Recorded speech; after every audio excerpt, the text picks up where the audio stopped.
Welcome back, Trekyards fans. I'm Captain Foley. I'm Commander Coggins. Welcome back to another tremendous prime bowl of dude soup. No, that's the wrong show. That's left. Wow, double joke. Prime bowl of Trekyards. That's right. Going to reference for another podcast. Gotcha. I'm thinking about it at all. Well, Hi. today we're going to be... Yeah, hi. Today we're going to be looking at something that just staggers my mind. We like looking at ships. We love different variants of ships. We love all kinds of ships here at Trekyards. Yep. We, sometimes delve into the realm of comics, and Yes. we actually have a few good ones that we've looked at. Yep. And we'll be looking at. But today we have one in particular that's a fan favorite ship. Of course, it's going to be the USS Enterprise. Wow. And- Classic. Over 50 years old. Known around the world on millions of posters and billions of people's minds. I don't know. I was going with that. But yeah, a lot of people know about it. And we all know how it looks. Whether you like the Prime Enterprise, the new Discovery one, I don't care. You know what it looks like. Any of the three JJ variants. Yeah. So today we're going to be looking at the one in particular from a particular comic. Yes. And break it down a little bit and see what we can see. So this is one that I found quite early on in my comic research thing from a brand-ish new comics, The Q Conflict, released in January of this year, 2019, and it's finishing this year as well. A 6-comic set with different versions of the Q, having this big thing where they pit the different eras of Trek against each other and then with each other. So this comic actually includes the TOS era, and the Next Generation, and the Voyager, and the DS9 crew. So it is a bit of everything. And as part of that, they drew the Voyager, the Defiant, the Sovereign, and the bridges, and shuttles, and every character, and they've done a tremendous job in almost everything. But I mean, obviously, Stuart, all those things are well documented. If you want to go research what does a Type F shuttle look like, and they drew it, and what does even more obscure, the Type 11 from Insurrection, only seen once, but they did it very well. Bridges, again, wonderfully done, and arguably, as in there's no argument, the most famous ship is the Constitution class. So let's look at how they represented that ship in this. And luckily I've got quite a few images, but this is the first time we see it properly. And again, this is completely prime timeline. Unaltered, no JJ, no Discovery, completely TOS. All the likenesses of the crew exist. And that's pretty good considering. Here you go, Stuart, what this comic from 2019 is for the TOS Enterprise. So, this looks like somebody saw the Discovery Enterprise, but also really liked the TOS Enterprise, also liked the Cage Enterprise, and decided to, why not merge all three of those together into something that is this. It looks great. I mean, it's a great shot of the Enterprise, but then you start, breaking it down, and it's got so many elements from each one. It's like, what are you doing exactly? Licensing is always a thing. You can't necessarily use everything legally unless you get permission. Sometimes you don't want to pay the money to get permission.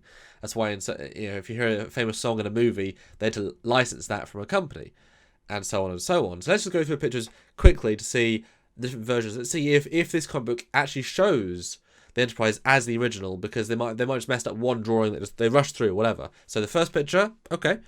Second picture, it's closer, but still no. Third picture, definitely not. Fourth picture, definitely not. Fifth picture,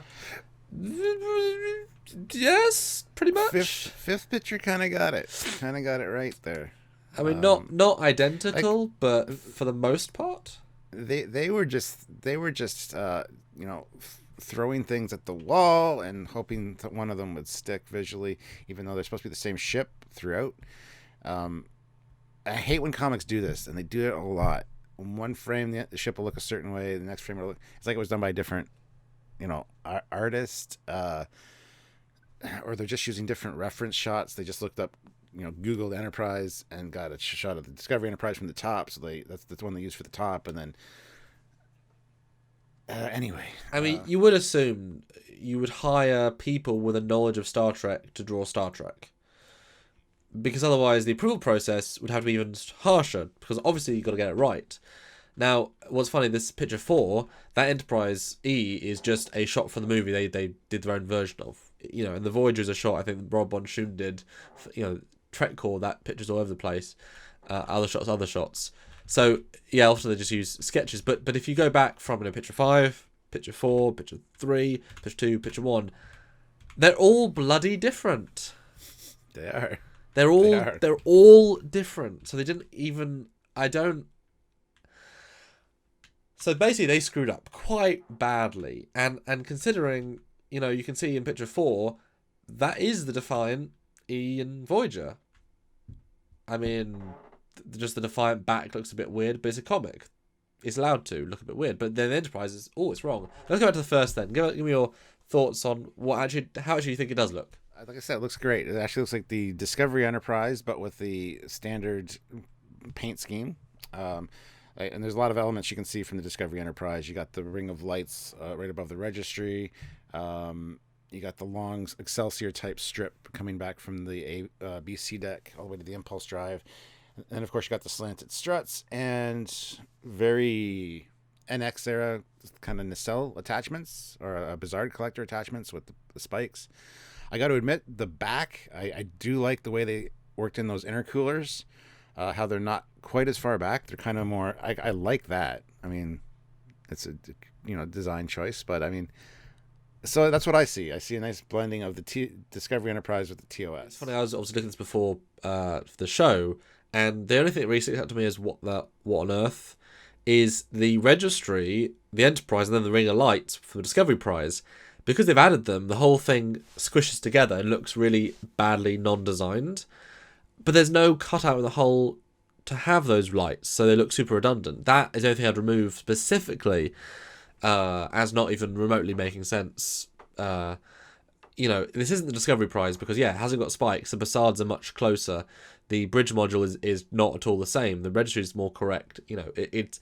This to me looks like what they would have done as a Cage era Discovery versus Enterprise. Yes. Because in fact this does look like I say more TOS, but it still has those Discovery aspects. So this is actually very good, I think. Actually, top points. Just remove the lights as the next step towards TOS, and I think the spikes look really good here. No, I totally agree with all of that. So Cage era Discovery Enterprise, there you go, we have one. Thank you. Okay, so the next version is more TOS, and I don't know if the struts are meant to be straight or not, because they clearly haven't got the slice in them. So already it's different. But they did in the last picture. They had the negative space. Yes. So already they've actively incorrectly done their own imagery. What do you think? It's closer, is it? I mean, what do you think of this one? It is closer. There's elements on the bottom of the nacelles that look very TOS, which is great. Again, those intercoolers are pushed forward and they're shaped a cool shape, new shape. I like that. The pennant on the side is gray for some reason on the secondary hull instead of red. It's got a red stripe.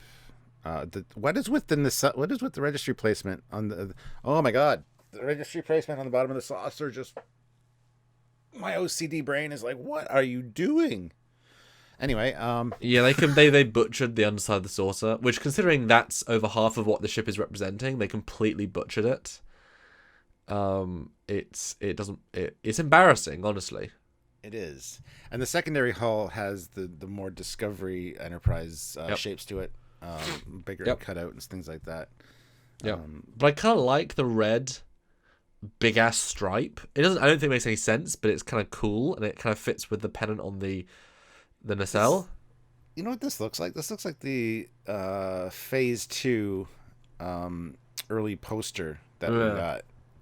They took that and just drew from that. If they have to use an existing angle, why aren't they looking at Trekyards?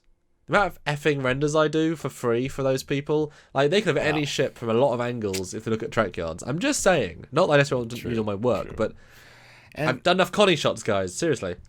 I just want to jump in here and say, I know people are going to be like, why it's a comic. Just don't worry about it. It's just a frame and who cares? It just represents the ship. We get that. We understand that. But at least be consistent within your own time, like your own, comic. Your own amount of work, yeah. Yeah, we are ship guys. I mean, let me go to a picture that isn't in the brief, but I've got it here. We're sort of complaining, but if you look at this image, first one you got the Connie and the bridge. The bridge is like perfect. Go down, the Enterprise E is perfect, the Bridge is perfect. Go down, Defiant is perfect, Bridge is perfect, Voyager perfect, and then to the Connie it's completely different. So they've actively really massively screwed up the most famous one, despite everything else. So it's a weird anomaly within a thing that is meant as epic crossover, because that is not the TOS Connie, but this is epic crossover. But they're trying to merge Discovery as canon with what's existed, so they're trying to do a mix of both. The TOS and the problem is the bridge is not a tool, so the bridge is still, and the uniforms are still. So I know what you mean there, but A, they shouldn't do that anyway, because that's not the point of this comic. But they haven't done it. It's just the exterior. But let's jump to the next picture, because it gets even more interesting. Now we've got a refit nacelle. Yep. And this is a quickly drawn image, sure. I mean, people are going to complain again. It's just a quick sketch, whatever. But yeah, this is a classic view of the refit Enterprise that I've seen many times over my life. It used to be on a cereal box. It used to be things like that, where you can see those shapes. And clearly, it's a refit style nacelle. It's not round. But they did make the front red, so kudos for that, at least. Yeah, because obviously they know how to draw a circle because they deflect a circle. So they made a choice not to draw the nacelles as a circle, and it's just amazing. Like they have, even at least had spikes during correct nacelles.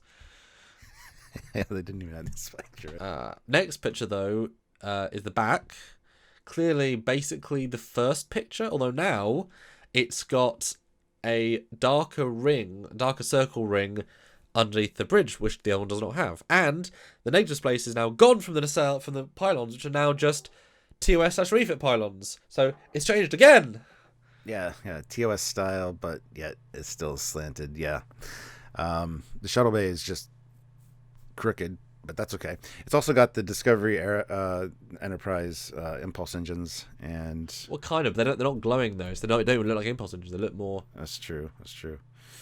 And the intercoolers are only on one side of the nacelle instead of both on two on each. And it means the fin, just for clarity, the fin. Which is weird. Yeah. I do like the inner line of the, like how the fact that the inner could be lit but isn't, grilling is the entire nacelle. That kind of works for me. Be consistent within your own storytelling, guys. Come on now. Oh, that being said, the next picture, and this is the one that's most true to the TOS Enterprise. You've got no spikes on the nacelles, which is weird. You've pulled back the NX style bizarre attachments a little bit, so they feel more TOS. You got the same shapes on the bottom. The intercooler or the fin thing on the nacelle is back where it belongs. It's not up so far. Straight struts. Thank God, straight struts. Also, the shape of the secondary hull feels, again, more TOS, less of a cutout at the back there. And just everything else is right. I mean, the registry is placed properly. You got the eyebrows. You got... Yep. It's a TOS. The only thing that strikes out is that weird red line, which is only in 2 of the images, not all 5. That's the only thing that's like, well, that's not on the TOS Connie. But yeah, it's basically right. Although like I say, the front of the Bassards, that whole bit looks more detailed. It has that more combo vibe. So, yay, you got there at the end. For a comic that's meant to celebrate, in 2019, celebrate the melding of all the eras, honestly, you should be embarrassed a little bit. How close you are with everything else. I mean, the amount of attention. It's a weird thing to complain when you have... They correctly drew all the uniforms, all the sets, all the, great attention to detail. But then how do you fall flat on theoretically the most important... Like, they've got the Doomsday Machine I'm looking at now. Perfect, great. Well, Voyagers, they've got, Like, it just seems... I don't understand them, this is the one you don't screw up. They got Trelane in it. His costume's correct. It's a good question. It's a newer Star Trek fan that doesn't really watch TOS, but has been in Discovery and has obviously seen the movies. That's how you explain it. But only images 1, 2, and 3. Number 5, he's watched TOS. And in fact, there are other images that are less interesting because there are other images of just the Connie as it goes through. And in fact, I did find a new image and I sent to Stuart right now. It's near the end of the comic. Whole different view. At first glance, you think it's quite similar, but actually, there's a few things that they also did differently wrong. What do you think, Stuart, to this bonus one? All right, so this. I just opened it up. Oh my good God. Okay. First thing I notice is, hey, the shapes are right. Oh no, what's with the banner? You've got the delta or the arrowhead on the banner facing the wrong direction. First of all, um, wow. Other than that, I mean, it's pretty much TOS Enterprise. Good shapes, good angle, uh, good job, I guess. But you know, the intercooler or the inner grill parts are very not right. They're also different Okay. to the previous one, as they show. Yes, yes. The impulse engines are quite clearly different than the impulse engines we just looked at. Plus, it sticks out way too far. Again, not a big deal. I mean, if this was the ship throughout the whole comic, I'd be like, good job. It's very TOS, very TOS. But just the fact that the impulse engine is like a It's binoculars. like a viewer. It looks like one of Yeah, the viewers on the bridge. Yeah. yeah. And just the pennant and just the and there's obviously no spikes on the nacelle basards and they haven't done any detail on the bottom of the saucer as well. So it's a whole other thing, and that's comic number 4. So even more inconsistent. Yeah, I just want to just show it off because it's interesting. Yeah, I hate when comics do this, and just every frame is just a different. Something's different on the ship. It just annoys me to no end. So I know Well, especially when it's got there's enough reference to the collie from every angle. Yeah. You know what I mean? Yeah. There is reference from every single angle of the collie possible. Or just get a toy of it or a model and just Yeah. hook it up to what you need. Yeah, seriously. Yeah, so a lot of people are going to say we're nitpicking, and yeah, we kind of are, but that's, it's the things we notice. We are the ship guys. We love ships, and when the ships aren't treated properly in any kind of medium, I get annoyed because to me they're like a main character. They're actually a character. They're not just a means of conveyance. So Especially that's why, the Enterprise. the Enterprise, yes. As a last note, though, give them amazing credit for everything else they got incredibly right. They've got a lot of. I've been scrolling as we've been talking. I mean, the amount of crossover visuals is absolutely incredible. This is the sort of crossover you would hope for in some animated form, in actual live action, as in video form. It's amazing, and the detail they get. Q looking great. They have all sorts of great references. I think that's it for now. Yes. We don't want to nitpick it to death, but by all means, let us know your thoughts in the comments. What do you think about how they treated the Enterprise in this particular comic? Do you care? Do you not care? Do you think we're too critical? Let us know. But, do you care about this kind of thing? It's also important. Let us know. Yeah, but this was a lot of fun. I was excited to talk to this one talked about it. You too, and you did not disappoint in your interesting thoughts because it's a pretty fun. But yeah, support the channel if you can, of course. A couple of great ways by sharing these sorts of videos with people that you think might enjoy them. Liking, of course, helps the algorithm, and subscribing, because a lot of fans are fans but not subscribed. Please, it doesn't take much or no money to click, and it does make a legit difference. So please do if you can. That's right. But if you want to help us out another way, you can do so by clicking on Patreon. The link is in the description below. Patreon is our monthly subscription service that keeps the show going, and it really, $1 a month, $2 a month won't make a big difference for you guys, but it makes a huge difference for us. So please consider donating that way. Plus, there's other links down below for some cool stuff like Teespring and a lot of great ways to help out the channel. Or just join us live and chat with us via Super Chat. Another great way to support the channel and us and keep us doing what we love to do and what you guys hopefully love watching. So anyway, guys, until next time, I am Captain Foley. I'm Commander Coggins. And we will see you guys in the future. Yes. Bye, everybody.